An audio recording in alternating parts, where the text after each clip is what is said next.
Tonight, we sit down with Democratic congressional candidate Lisa Brown.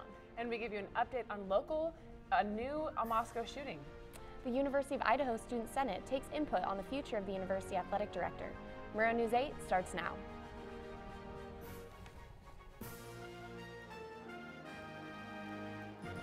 From Studio B on the campus of Washington State University, this is Pullman's only nightly newscast. This is Murrow News 8. Good evening, I'm Charlie Nelson. And I'm Casey Shainline. Welcome to Murrow News 8. Parents in the Moscow School District received an email from the Moscow Police Department this morning about an ongoing investigation into a 26-year-old man. The man allegedly threatened to, quote, shoot up 2 schools in Moscow, end quote, in a YouTube video. Moscow police received a tip from a Texas police officer, and detectives went to the man's house. They classified the threats as not substantial because the man doesn't actually own any firearms. The Associated Students of the University of Idaho may soon recommend the firing of U of I Athletic Director Rob Speer. In a weekly meeting yesterday, the Student Senate proposed a resolution calling for Speer's termination. The move comes in response to a report on U of I athletics detailing alleged violations of Title IX guidelines and university policy in handling complaints of sexual assault and harassment in 2013. I used to think that vandal pride was something that should be unwavering, but as I stand here today to discuss this, I wholeheartedly feel that no one in this room should be proud to be a vandal today. I most definitely am not proud to be a vandal today. ASUI also listed a bill to promote Speer's firing through an advertisement in the Argonaut, the U of I students' newspaper. ASUI did not vote on either proposal. U of I President Chuck Staben suggested caution to the student senators in considering their proposals. In an effort to promote business relationships for young people in the area, a new organization decided to host its first ever gathering. I attended the event to see what a networking event looks like and why it's important for people to get connected. Inside a local brewery in Idaho, the Moscow Young Professionals invite people in the workforce to establish and develop business relationships. Moscow Young Professionals is really offering a new opportunity for young professionals who have an open mind, are interested in deepening business relationships and networking and getting professional development education and really giving them opportunities to meet each other on the Palouse. Professionals with a variety of careers and work backgrounds bonded over beer and wine while exchanging work stories and business cards. You know, things like this where you kind of just, it's a good way to get some presence in the area. Just let people know I'm here. You can sign up to be a part of the Moscow Young Professional Group and attend events like these in the future to expand your network. The group invites people to become members to receive benefits and attend future events at a discounted rate. Members pay $40 a year to gain access to seminars, networking lunches, and other monthly events. I love the networking events because they're a little more casual, and I'm not here to like sell anything. I'm just here to introduce myself and meet people, and so it's a great atmosphere, and I'm glad I caught wind of it. And that's what the group is hoping to offer, is great opportunities to meet people, grow relationships, and learn. The group looks to continue their efforts and expand their audience at their meeting in the Moscow Chamber on April 18th. Casey Shainline, Murrow News 8. WSU has reached a record enrollment of 30,614 students, including a record 29% as students of color and a record 37% as first-generation students. WSU President Kirk Schultz spoke at the State of the University address to broadcast achievements and initiatives, including Drive to 25 and a partnership with the University of Washington. It all comes down to what are we doing to prepare our students to work in a global marketplace. Higher ranking and higher visibility as an institution opens doors for our students, and that's actually what we're trying to get to. The Pullman community then got the opportunity to voice their concerns, which included the $30 million budget deficit and that some students don't feel safe on campus anymore. The Associated Students of Washington State University passed a resolution yesterday encouraging anyone associated with WSU to create a plan to tackle issues that marginalized groups on campus face. Recent events at WSU leave minorities feeling unsafe, causing the minority student retention rate to drop 10 to 20% lower than WSU's average of 78%. A Vista utility company will spend $4 million to replace natural gas pipelines in Pullman starting next week. Edward Rankofer, a technician for Pullman Public Work Engineering, says this project will take up most of the city, including College Hill and the airport. Avista will work with the City of Pullman to give the community project updates on social media. When we come back, we sit down with Lisa Brown to talk about her candidacy for Congress. And we take a look at this weekend's weather. Stay tuned.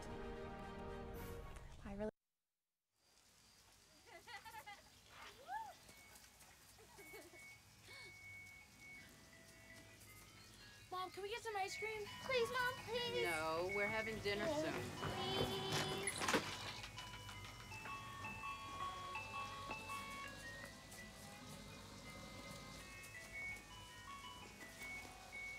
You don't have to be perfect to be a perfect parent.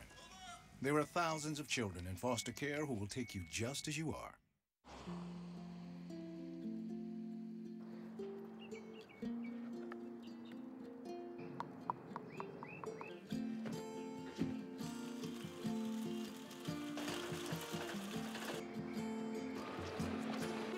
Dad's home. Yeah. The smallest moments can have the biggest impact on a child's life. Take time to be a dad today.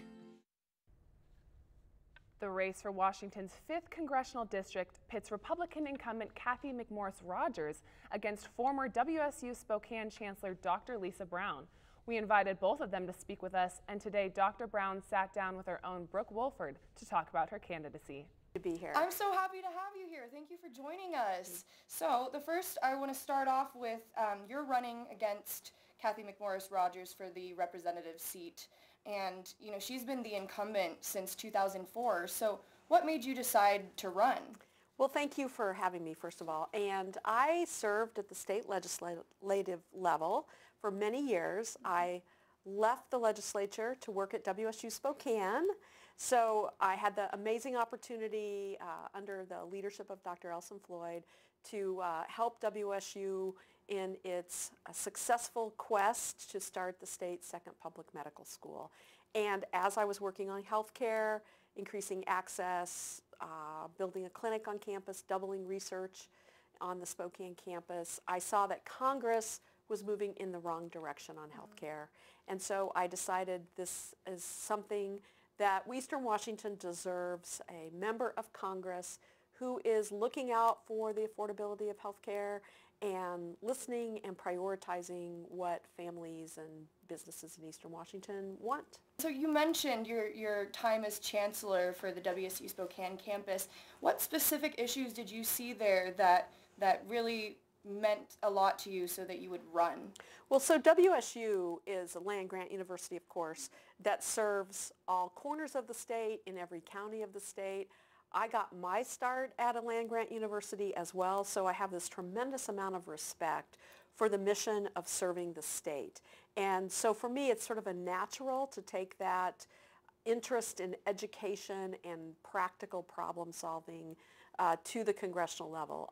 When I first arrived in Washington State, I was a graduate student myself, and I got to teach economics at EWU and Gonzaga University, and then ultimately serve my state at the state level. So for me, moving on to Congress is part of a natural progression of serving the state, especially in these really polarized times that we are currently experiencing at the national level. I am interested in working across the parties and looking for common ground to move Eastern Washington forward. So if elected, what areas do you plan on focusing? The student loan debt crisis is a crisis. It's over $1.5 trillion, and actually $1 trillion of that is held by women who often enter the workforce at a lower level of income, so they face years and years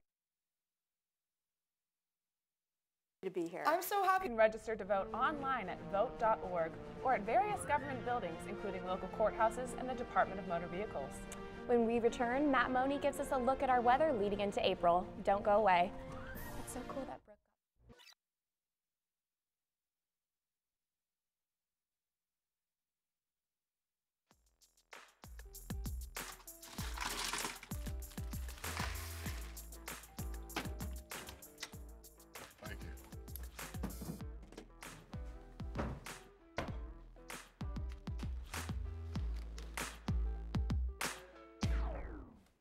got a king? Go fish. In your face, in your face. The smallest moments can have the biggest impact on a child's life. Take time to be a dad today.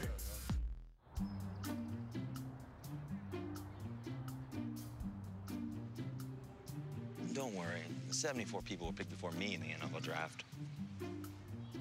To fight childhood obesity, United Way and the NFL are helping kids play at least 60 minutes a day. Okay, time for the team obstacle course. Yay!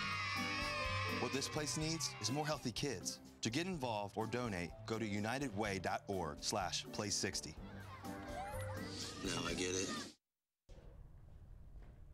Easter weekend is on the way, and you're probably wondering if you'll spend it inside or outside. Matt Money is here with the forecast to answer that question. Matt? Well, Charlie, I'm pretty sure I don't have the answer you're looking for, but we'll get to that in just a moment. If you got out into the weather today in Pullman, you can see that we had a high about 46 degrees. A little windy, which was a little bit chilly, but as we work our way into the state map, you'll pretty much see that the conditions were pretty close to the same all across the state with cloudy skies. Pullman and Spokane in the low 50s. Yakima got real lucky with a high near 70, and they might have actually made it onto the golf course today. You never know. Wenatchee about the same with clouds and 62. And over in western Washington, you can see Seattle, Olympia, pretty much about the same. They were both into the middle 50s. Vancouver was a little bit warmer at 62 degrees as they're right there on the Columbia. But as we move into what you want to know about the 5-day forecast, actually tomorrow morning as you're getting up, it'll be cloudy into the 30s and then real windy in the afternoon. But the answer we need to get is for the 5-day forecast. Saturday is going to be cloudy, but Sunday, big Easter weekend, rainy, so it's going to be an inside Easter egg hunt. Monday, looking to get back into the snow, and then things might mellow out by Tuesday, and then Wednesday we'll be back into the rain showers. So that is what I've got for you. And now back to Charlie and Casey at the desk. After the break, a teenager gets a big payday. Stay with us. Did you hear that?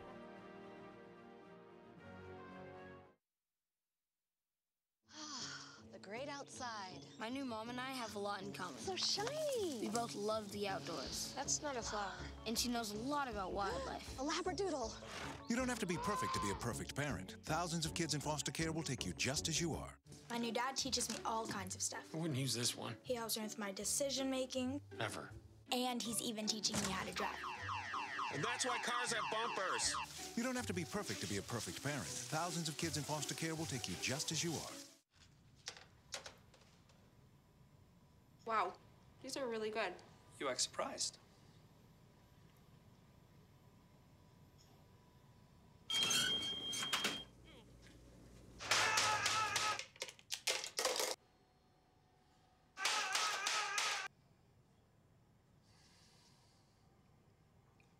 Practice makes perfect. You don't have to be perfect to be a perfect parent. There are thousands of teens in foster care who don't need perfection. They need you.